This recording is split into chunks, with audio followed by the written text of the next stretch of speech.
I've got some late breaking XRP news. I want to show you where I think this is going. Late September, early October, the time to buy XRP is closing. Let's go ahead and get into this information. It's going to be a complete update about what's going on with Ripple and XRP over the last few days. I'm also going to speculate here on this ETF demand and what's going to actually happen with Ripple XRP. We're going to talk about a bunch of other stuff in this video, guys. Let's just jump right into it. It's great to see all of you. I've missed you so much. I'll be home Wednesday. The next stream on Friday should be a banger. I hope to see you there. XRP's huge shift, end of distribution and explosive scarcity. Let me play and this. XRP fits that role perfectly. The thing I never really thought about was how quickly Ripple's going to be done distributing that XRP in comparison to the Bitcoin miners. When is that ultimate sell pressure from the distribution event going to be done taking place? And the point is very soon Ripple's going to be done distributing XRP. And XRP will be in the market, on the open market, and everyone will have to source it from public liquidity. We are very early to these protocols.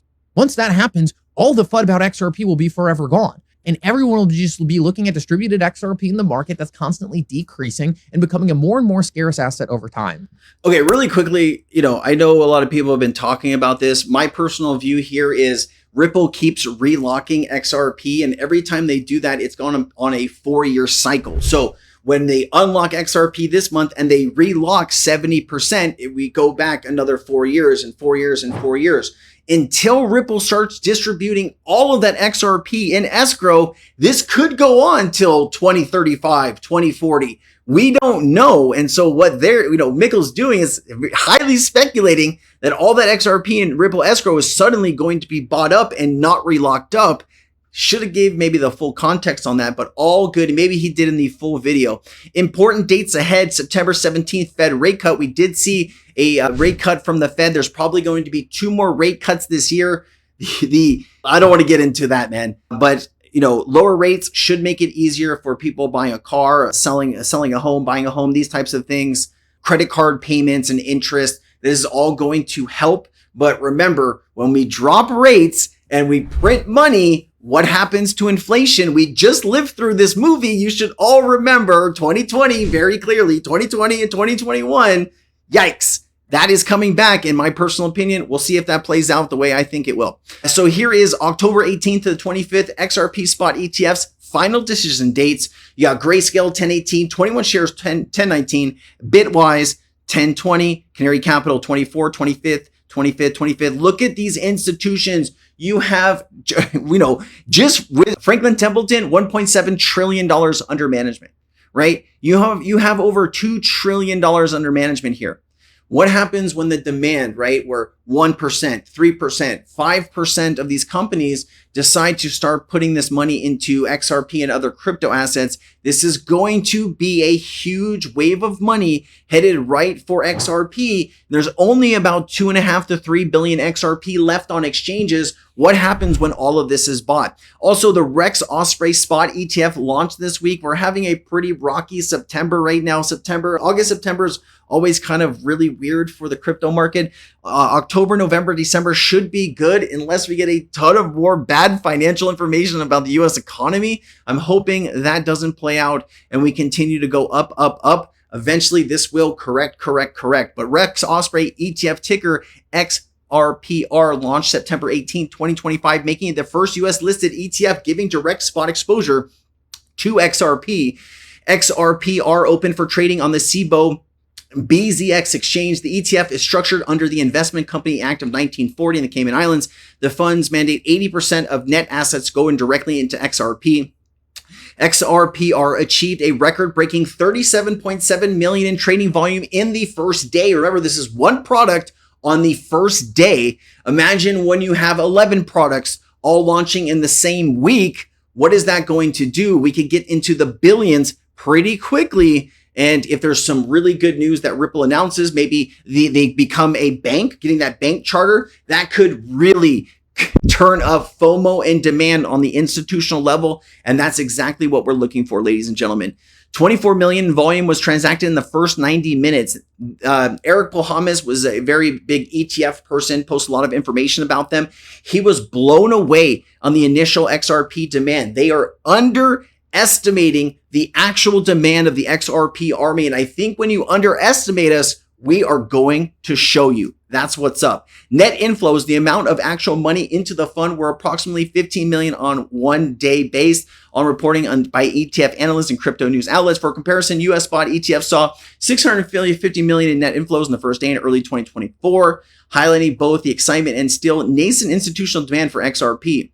XRP bought off exchanges. Rex Osprey ETF structure requires the custodian to acquire actual XRP off the market to back ETF shares, especially during the initial creation periods of significant flows. So regardless, this is going to be fresh demand buying XRP off of exchanges, and that is, they're going to need to hold on to that XRP to back the products. This is what we need. More demand, new buyers coming in, and this is institutional level. This is exactly what we're looking for. The day one inflows, 15 million, transactions in ETFs, yada, yada, yada, 5 million XRP, given $3, 15 million, just to give you that initial context there. And, you know, man, this is a wall of money coming, guys. Really excited. ISO the GOAT posted this. This is an older photo, but I think it speaks highly about people who own 25,000 or more XRP. There's only maybe a couple thousand people in the world that own 1 million XRP or 5 million XRP. A lot of every other people are owning 1,000, 5,000, 25,000, 50,000, or hundreds of thousands of XRP. But when you compare it to the entire globe, right? We are such a small community of like-minded, incredible people. Imagine where this is going to be 1 year, 5 years, 10 years from now, as billions understand that crypto is the future. We're going to wake up and it's going to be real, real nice. Smoke did say this: distribution of XRP, Ripple is not free to sell off Escrow. So, just to give you some additional context here, SBI Group burned transaction fees, not very much XRP circulating in the market, 59 billion. Max supply, current Ripple's holdings, it talks about as of the end of March 2025 equivalent. I threw this information into Perplexity just to give you some additional context that looks a little bit easier to see. Most people maybe don't understand quietly how escrow works, so I wanted to just break this down in easy to understand context. This graphic is mostly accurate. Ripple cannot immediately sell XRP that is locked in escrow.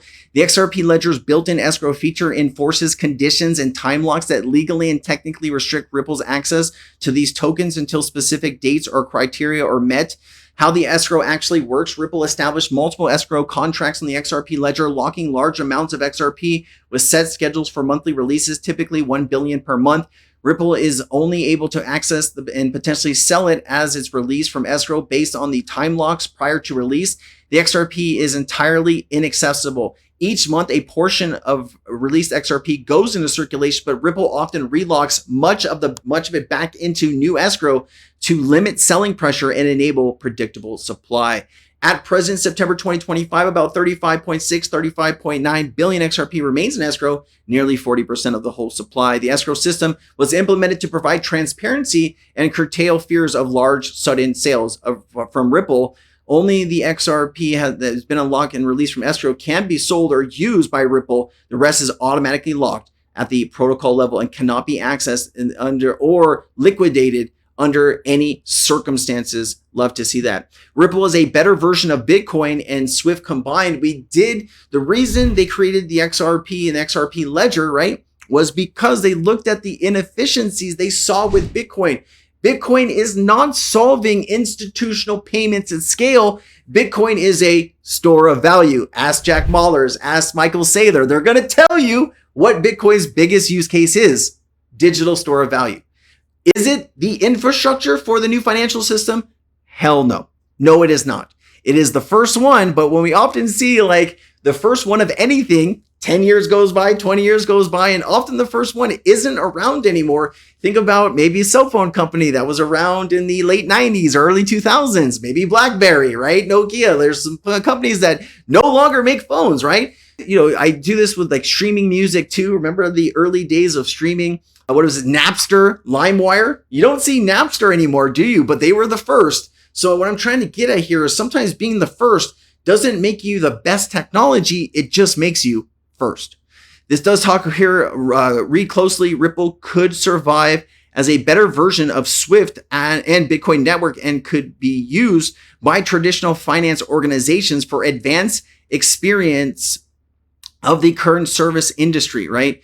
And so we do know that XRP is a much better transaction, bridge asset, stable coins. Everything is going to work and transact better. It looks like there is some, countries pushing forward with digital ID. What happens if you don't want to participate? I thought this was interesting to talk about really quickly. We're going to get into how Ripple and XRP maybe could help solve this and the solutions coming off here. We know the government is looking at digital ID cards at the moment. How would that help prevent the situation that we're in now?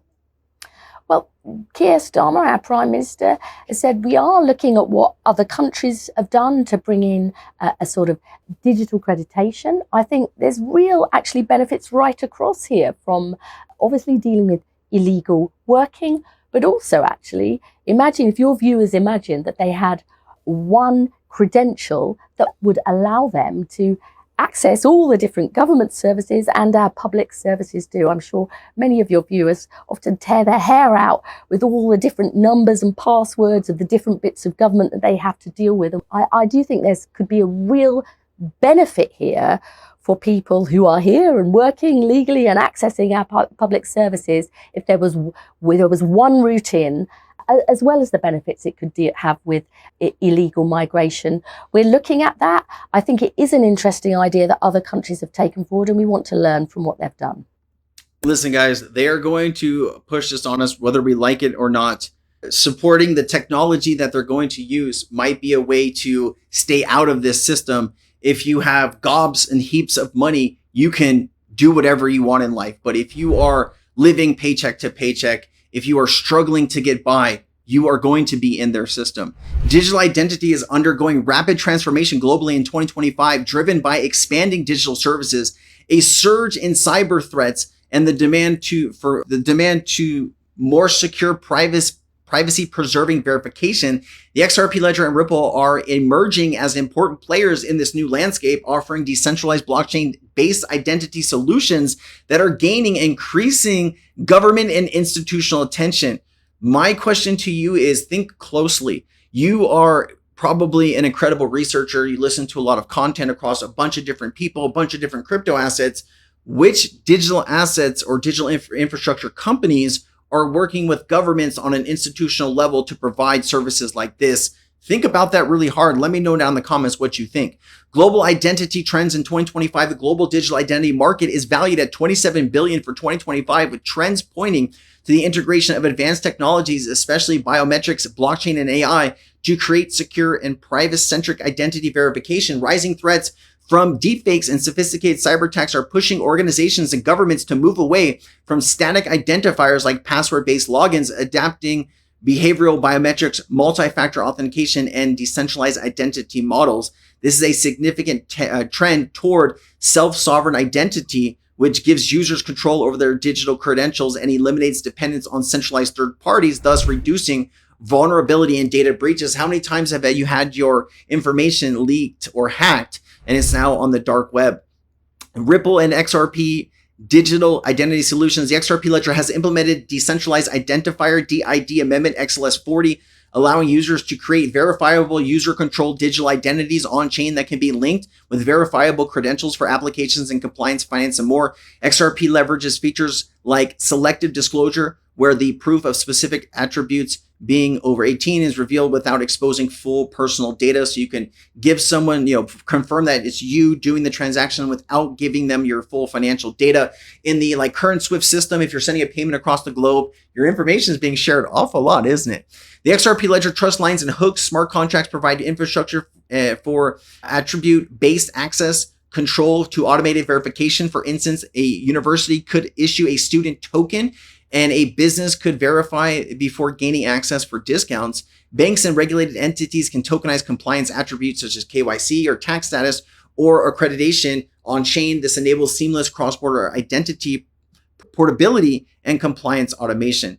Does talk about government interest in the XRP for digital ID. Governments are increasingly looking toward blockchain and digital identity management, attracting for transparency, immutability, and efficiency. There's no direct evidence or interest that a by government deployed XRP for tokenization and government assets. proving its scalability, cost efficiency, and sustainability in public sector use cases. Rumors and industry reports and leaked information suggest discussions about Ripple's or XRP Ledger's role in digital identity initiatives that connect to healthcare, compliance tracking, and even possible collaboration with large financial institutions and governments, including the US government considering XRP as part of its digital asset reserve. That's very, very speculation. And then, Finance Lot says, I'm worried about Europe. I just thought this was good to include in here too. Some other issues that I'm just starting to learn about. I know probably a lot of you live in Europe are experiencing this firsthand. I'd love to know what your thought is about this video. Remember, the debtor countries borrowed money from banks, investors, and other governments throughout Europe. As the debtor countries get closer to default, everyone who lent them money becomes weaker, and everyone who lent those lenders money also becomes weaker, and so on and so forth. A problem in one country could reverberate across the whole continent, triggering a chain reaction of default. If Greece defaults, then Spain could default. Italy, Portugal, and Ireland could be next. Then France, then Germany. Pretty soon, it could spread not just across Europe, but across the world. Fiscal union or breakup. The problem is, even if the debtor nations adopt austerity measures, and even if the bailout from Germany and the stronger countries helps them pay down their debts and avoid the immediate crisis, there's no system in place to prevent this from happening again. This brings us back to that fundamental division of monetary policy and fiscal policy. Ultimately, the euro area requires a fiscal union to match its monetary union, or neither. That is, there must be a political organization with authority to set fiscal policy within every euro area country. It must have the power to cut spending, raise taxes, and set laws. A fiscal union like this could actually prevent excessive borrowing and spending. However, this is an enormously complicated and unpopular notion. It means surrendering sovereignty to a higher power. In essence, a United States of Europe. Can Europe take the necessary steps and create a fiscal union alongside the monetary union? Or will the monetary union break up and the euro disappear? Wow, there's a lot of issues right now globally. I'll include some of this research here if you want to take a look at this.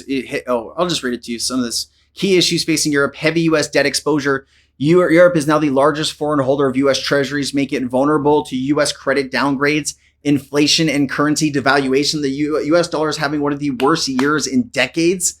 And I don't know what we're doing with our fiscal policy, but it's in shambles right now, guys.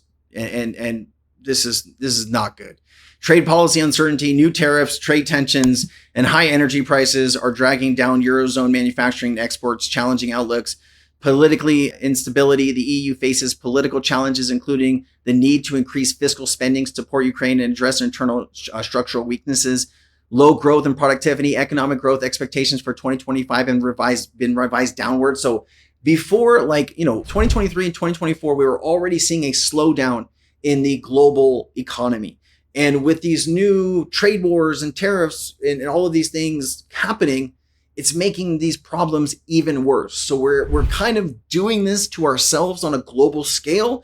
And I do believe crypto, like the big reset, when people talk about resetting the financial system, this is what they would be moving to. They would be moving to the XRP ledger and XLM and these types of things. But how can they implode the old system, wipe out all of this debt without leveling every single person, right? Because if you own a home or whatever it is, credit cards, all these different things, there's a reset. Who pays for it all? These are some of the issues that I'm just very interested in. And, I know it can be supercharged one way or the other, but all I can do is talk to you about things that interest me on this channel. And I hope you understand that it's coming from a good place in my heart. And I'm just trying to talk to you about what's important to me and what I think is important to you. All right, guys, I will see you next time. Thank you so much. I'll be home on Wednesday. I miss you guys. Peace.